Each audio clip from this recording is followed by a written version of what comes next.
History remembers him as a knight and a governor, but the survivors of Portobello called him a monster. In 1668, Henry Morgan faced the Iron Castle, the third most defended fortress in the Spanish Main, with a ragtag crew that should have been annihilated in minutes. But Morgan didn't rely on luck. He used a tactic so ruthless it horrified even the most hardened pirates, forcing captured priests and nuns to carry his siege ladders against their own city's walls. It was a calculated gamble that turned a defensive mission into a massacre, netting a haul of 250,000 pieces of eight and nearly triggering a world war. Today, we're stripping away the Hollywood legend to examine the cold, brutal logic of a man who used a legal loophole to commit war crimes and became a hero for it. This is the blood-soaked truth behind the fall of Portobello. The year is 1667. Jamaica is not a paradise. It is a perimeter, a thin strip of English authority surrounded by Spanish water, Spanish guns, and Spanish ambition. Governor Sir Thomas Modiford sits in his residence in Port Royal and reads the dispatches, intercepted letters, port rumors, cargo manifests that don't add up. The intelligence isn't conclusive, but it doesn't need to be. In the Caribbean of the 1660s, not conclusive and too late are often the same thing. Modiford has no fleet. What he has is a letter of marque, a legal document authorizing private captains to act against enemy ships, and one man he trusts to act on it without asking too many questions. 27 words. That's all the authorization the document contains: to gather English privateers and take prisoners of the Spanish crown in order to learn of the enemy's intentions regarding an attack on Jamaica. 27 words that are both a mandate and a trap, depending on who reads them and when. What those words do not authorize is an assault on a fortified Spanish city on land, not an invasion, not a siege, not a massacre. Morgan knows this when he reads them. He folds the letter, puts it in his coat, and says nothing about the distinction, not in his journal, not to his captains, and certainly not to the men loading supplies onto 12 ships in the dark. And here is the first thing most histories skip. By the time Morgan's fleet sets sail from Port Royal, England and Spain have already signed a peace treaty, the Treaty of Madrid, in London. The ink is dry, the handshakes exchanged, but the dispatch carrying that news is still crossing the Atlantic by ship, and the Atlantic doesn't care about diplomacy. It takes weeks. Morgan's fleet is already at sea before the paper arrives. Whether this was convenient timing or genuine ignorance, no document answers that question. Both men, Modiford and Morgan, will claim the latter. Neither will be entirely believed. At Tortuga, the fleet grows. French and Dutch buccaneers join with their own ships, their own captains, and their own letters of marque, issued under different jurisdictions in different languages, with different legal weight. A young Welsh sailor, 22 years old on his first deep raid, signs the ship's articles in the first mate's cabin without reading them fully. He sets the pen down and asks where they're going. The mate answers, "Where there's gold." The sailor nods and walks out. No one says Portobello out loud. Not yet.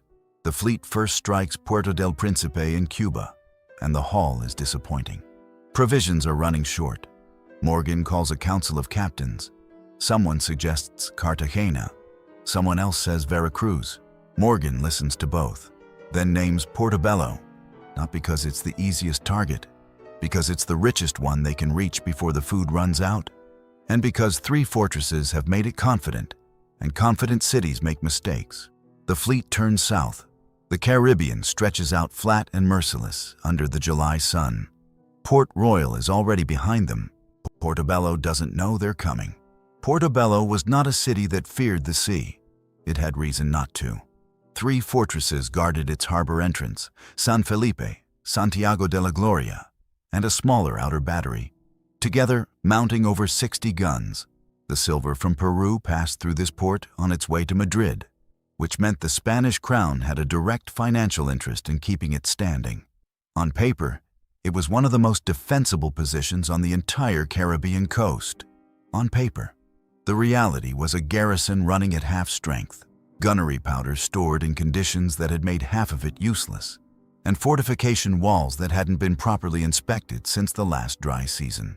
The commander of Santiago de la Gloria had filed reports about these deficiencies for 2 years. The reports were acknowledged. Nothing was sent. The Spanish imperial administration moved at the speed of bureaucracy, and bureaucracy had never had to outrun a buccaneer fleet navigating by night. Morgan didn't come from the sea. That was the first thing that went wrong for Portobello. On the night of July 10th, 1668, 23 canoes slipped through darkness along the mangrove coastline and landed 3 miles from the city.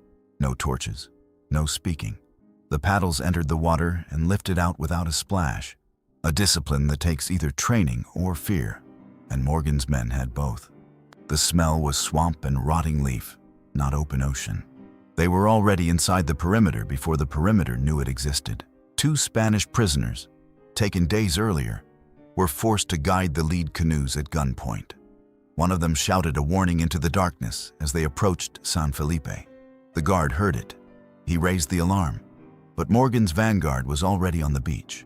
And between hearing and organizing a defense, there are several seconds that can determine the outcome of an entire battle. Those seconds ran out. What happened next was not a battle. It was a demonstration. Morgan raised a red flag over San Felipe before the smoke had cleared. No quarter.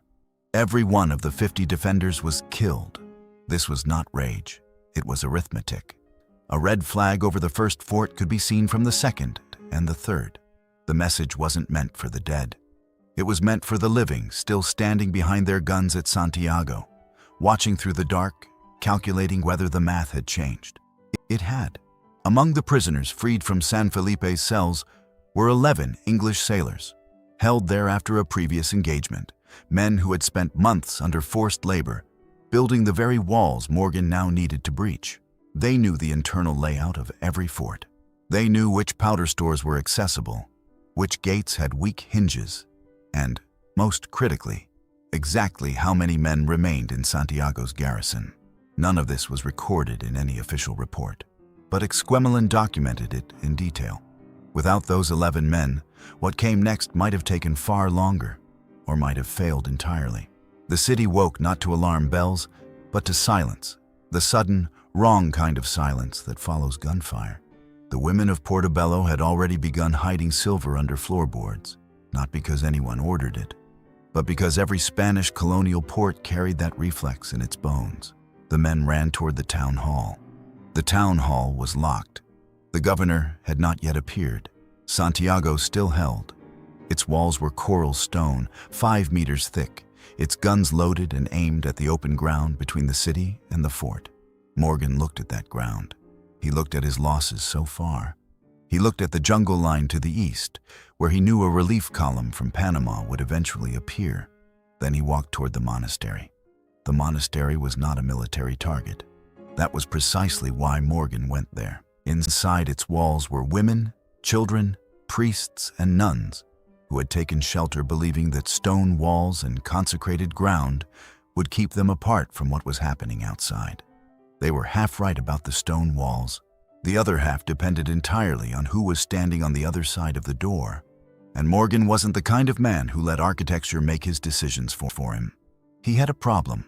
Santiago de la Gloria sat behind 5 meters of coral stone with its guns covering every approach across open ground.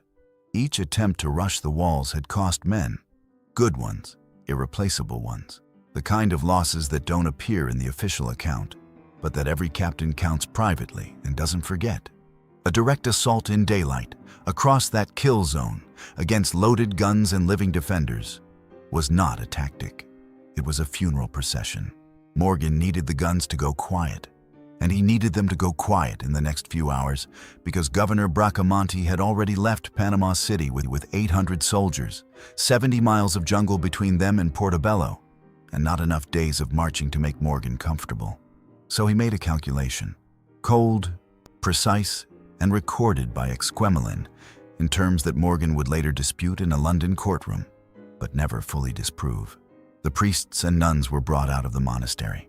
Siege ladders, wide enough for 3 men abreast, were placed on their shoulders, and then Morgan's buccaneers formed up behind them and began walking toward the walls of Santiago. What the Spanish commander on the parapet saw defies any clean description. His own clergy, his own nuns, walking directly into his field of fire, carrying the instruments of his fort's destruction, with armed men sheltering in their shadow. The protocols he had trained for, a naval assault, a land assault, a siege, none of them had a page for this.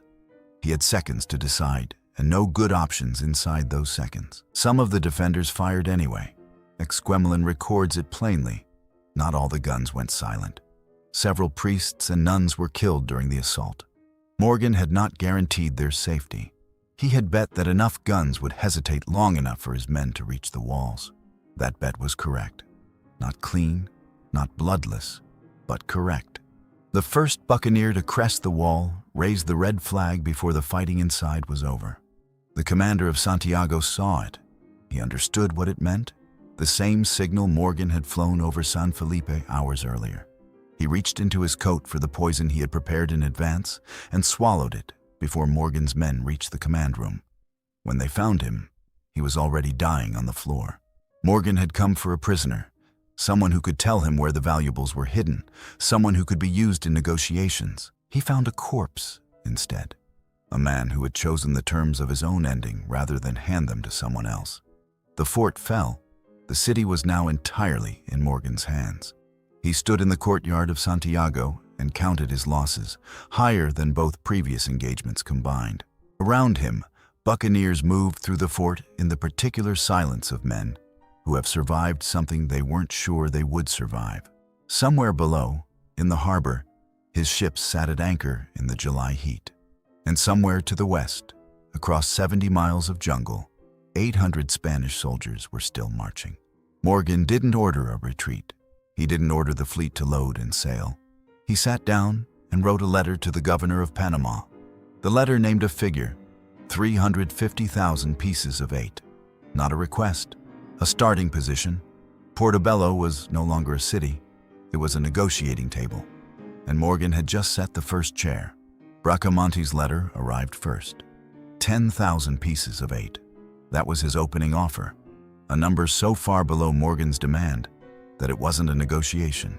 It was an insult dressed as diplomacy, and both men knew it. Morgan set the letter down, picked up his pen, and wrote back with the particular patience of someone who understands that time, in this situation, is not neutral. Every day he held Portobello, Bracamonte's army sat in the jungle, and the jungle was doing Morgan's work for him. Tropical disease doesn't distinguish between armies and expeditions. Within a week of the fall of Santiago, the buccaneers' sick list was growing. Men down with fever, men who wouldn't be fit to fight for days. But Bracamonte's column, 800 soldiers camped in humid jungle without proper shelter, was losing men at the same rate to the same invisible enemy. The difference was that Morgan was inside fortified walls with access to the city's food stores. Bracamonte was outside, in the heat, watching his fighting strength drain by the day. The governor made one attempt to retake the city by force. His vanguard pushed toward the outer approaches and ran into Morgan's sharpshooters, buccaneers positioned on fort walls and rooftops, men who had grown up hunting in exactly this kind of terrain. The advance collapsed before it reached the city gates. Bracamonte pulled back. Among his officers, the argument that followed was not about strategy. It was about arithmetic. Then, a rumor reached the Spanish camp.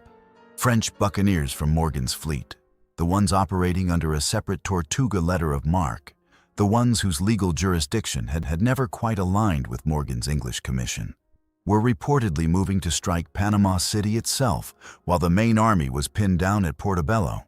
Whether Morgan planted this story through indigenous runners, or whether it was simply panic spreading through a column that had already lost confidence, no document settles the question.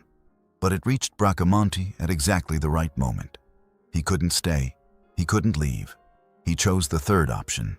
He negotiated. The exchange of letters took 3 days each way. 6-day cycles of waiting, carried by men on foot through 70 miles of jungle. Morgan used each cycle deliberately. His reply to Bracamonte's second offer included a detailed account of how English prisoners had been treated in Spanish colonial jails. Forced labor, chains, the specific conditions he claimed his own men had endured. The implication was not subtle. The city's remaining residents, still locked in their homes or sheltering in the ruins of the monastery, were the collateral in a conversation neither side was willing to name directly. In the occupied city itself, the weeks of waiting had their own texture. The July heat made the aftermath of the assault a practical emergency. The dead needed to be cleared before disease compounded disease, and Morgan's men forced prisoners to do it. The smell of powder had long since settled into the stone. What replaced it was worse. A Dutch buccaneer, former VOC sailor, 35 years old, sat on the edge of the fort wall and counted the days remaining until the ransom was paid and the shares distributed. He had signed no articles with Morgan. He owed him nothing except proximity and the mathematics of shared risk. 100,000 pieces of 8, divided among 450 living men, was more than a year of honest wages. He stayed. The silver arrived on the 1st of August, 27 mules, ingots and coin, 100,000 pieces of 8, less than a third of what Morgan had demanded, more than 10 times what Bracamonte had first offered. The figure neither man could publicly call a defeat. Morgan had given his word the city would not be burned. He kept it. The fleet moved to the harbor entrance. The buccaneers loaded in silence, watching the mules being led back empty toward the jungle road. Portobello watched them go from the walls of its own forts. The city was standing. The forts were intact. Everything inside them had changed. Morgan set course for Port Royal. Behind him, across the Atlantic, a different kind of letter was already moving, not from Bracamonte to Modiford, but from the Spanish ambassador in London to the court of King Charles II.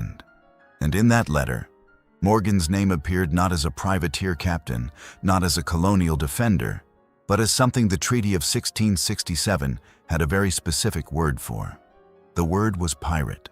Port Royal received Morgan the way port cities receive men who come back with money, loudly, without questions, and with no particular interest in the legal fine print. Taverns filled. Merchants recalculated their ledgers. The governor invited him to dinner.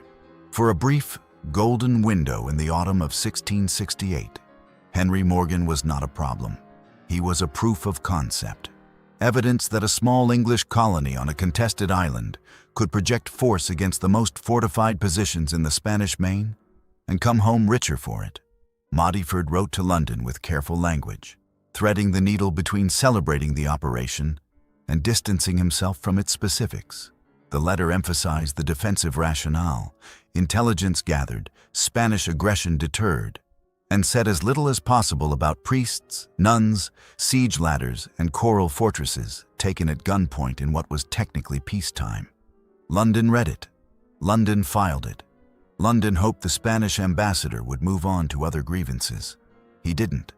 But Morgan didn't wait to find out. In 1669, he was back at sea, this time targeting Maracaibo on the Venezuelan coast, when a Spanish squadron blockaded his fleet inside the lake. He solved the problem by converting one of his own ships into a fire ship. Packed with powder, its wheel lashed, its crew of 2 bailing out at the last possible moment, and sailing it directly into the lead Spanish vessel. The explosion took 3 warships. Morgan sailed out through the wreckage with his holds full. It was the kind of operation that made men write songs and made diplomats write emergency dispatches. And it did both simultaneously. Then came Panama. January 1671. 2,000 buccaneers crossed the isthmus on foot. 9 days through jungle, living on leather boiled soft enough to chew, fighting 3 engagements before they reached the Pacific side. The city itself fell in hours. What followed was 3 weeks of occupation that ended with Panama City in ashes. Morgan claimed the Spanish burned it themselves during the retreat. The Spanish claimed otherwise. The truth, like most things Morgan touched, left no clean documentation. What is certain is that when the buccaneers marched back across the isthmus, the haul was smaller than expected. The city's treasury had been evacuated by ship days before the assault, and among Morgan's own captains, the whisper was already circulating that the accounting hadn't been entirely honest. Some captains left without waiting for their share. This was the first time Morgan's authority had fractured from the inside. In London, the fracture that mattered was larger. The Treaty of Madrid, signed in 1670, had explicitly ended privateering in the Caribbean. Morgan had attacked Panama 11 months after its ratification, and by his own account, he hadn't known. Possibly true, possibly the most convenient ignorance in the history of English colonial administration. Either way, London needed a gesture for Madrid, and gestures require a body.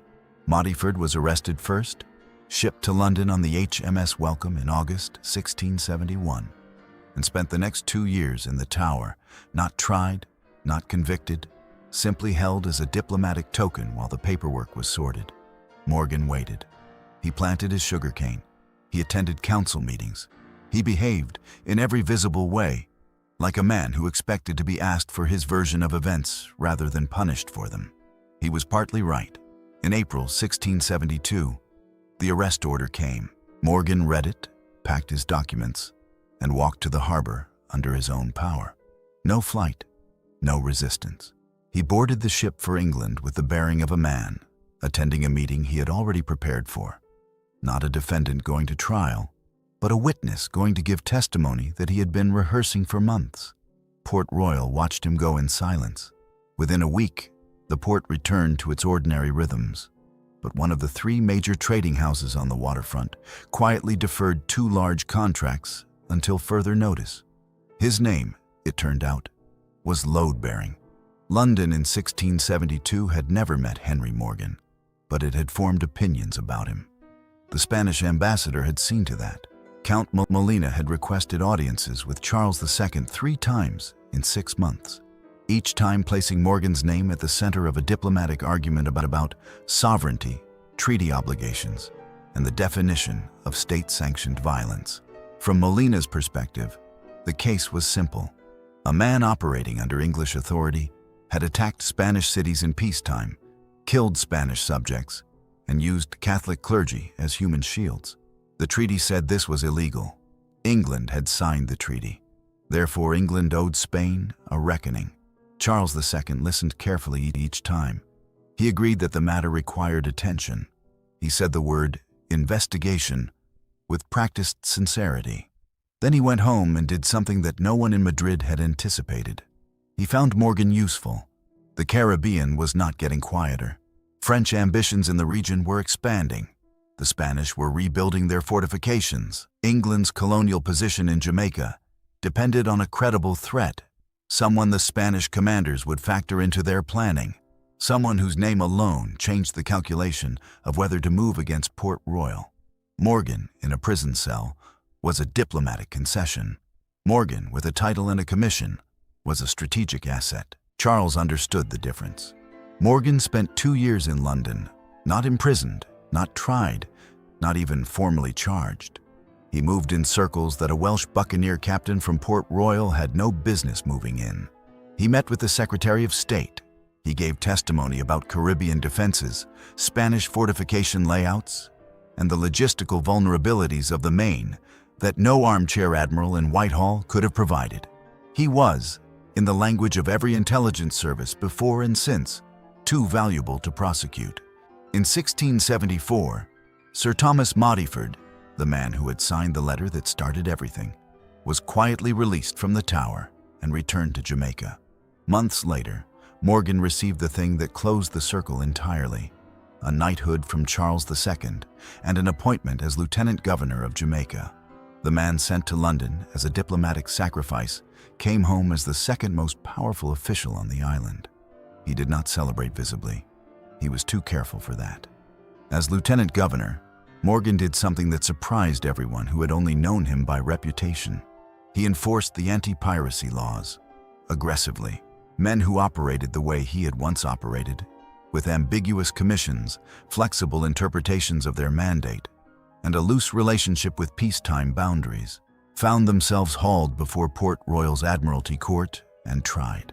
Some were hanged. Morgan signed the orders. Whether this was genuine conviction, political calculation, or simply the behavior of a man who understood that the rules changed depending on which side of the table you sit on. He left no written explanation. In 1685, Exquemelin's account of the buccaneers was published in English translation. It described, in precise and unflattering detail, the siege ladders at Santiago, the priests and nuns, the torture of Doña Agustina de Rojas, stripped, placed in a barrel of gunpowder with a lit fuse, questioned about hidden valuables until she answered. Morgan sued for libel. He won.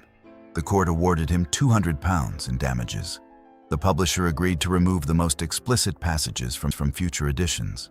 The words stayed in the book, edited, not erased. Morgan died in August 1688. The official cause was dropsy, organ failure consistent with decades of rum and tropical heat. He was buried with full honors in the churchyard of Port Royal. Lieutenant Governor, Knight, former privateer. The eulogies emphasized the first two.